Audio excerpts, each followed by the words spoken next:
So let us see the first one. A part or a portion of a line is called as line segment. So this is the line segment wherein it has two endpoints. Next, a part of a line with one endpoint is called as a ray. So we can see here there is one endpoint and the other part extends infinitely.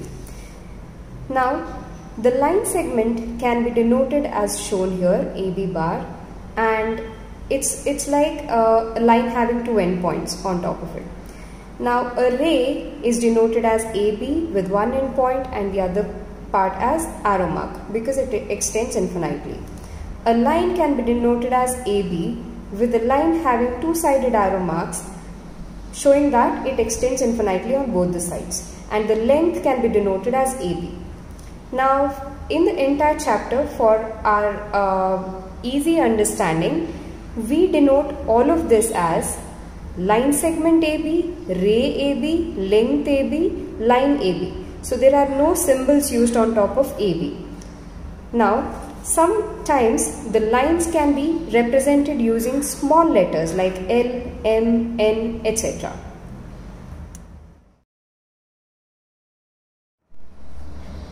Next one is collinear and non-collinear points. So here we can see in the first diagram, A, B and C are the points which are not lying on the same line.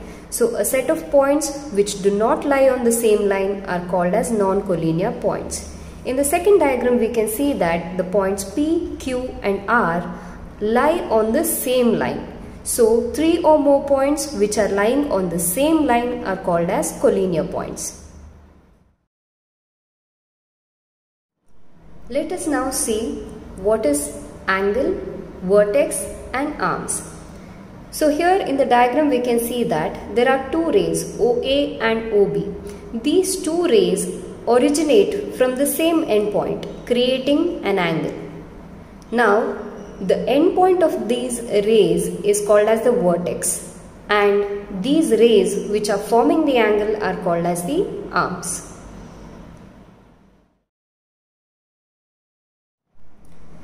Next, let us see the types of angles. The first one is acute angle, wherein the angle X is greater than 0 but less than 90 degree. Next, the right angle Y here is exactly equal to 90 degrees. Next, the obtuse angle Z here is either greater than 90 but less than 180 degrees. The fourth one, straight angle. It is an angle that is exactly equal to 180 degrees. So S is equal to 180 degrees.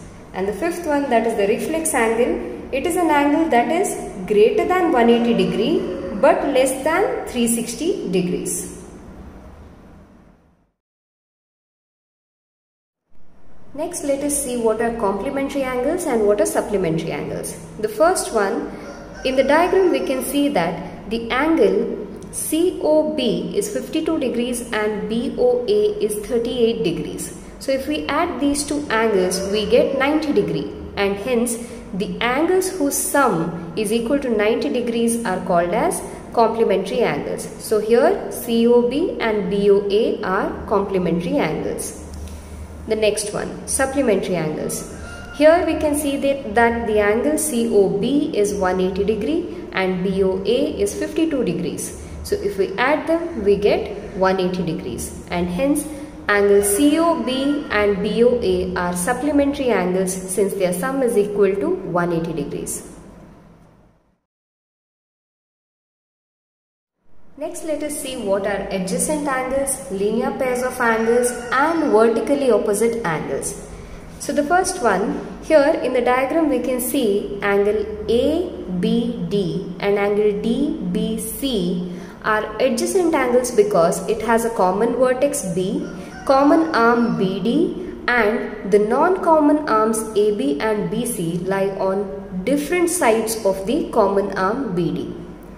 So therefore, if we see, angle ABC can be written as equal to angle ABD plus angle DBC.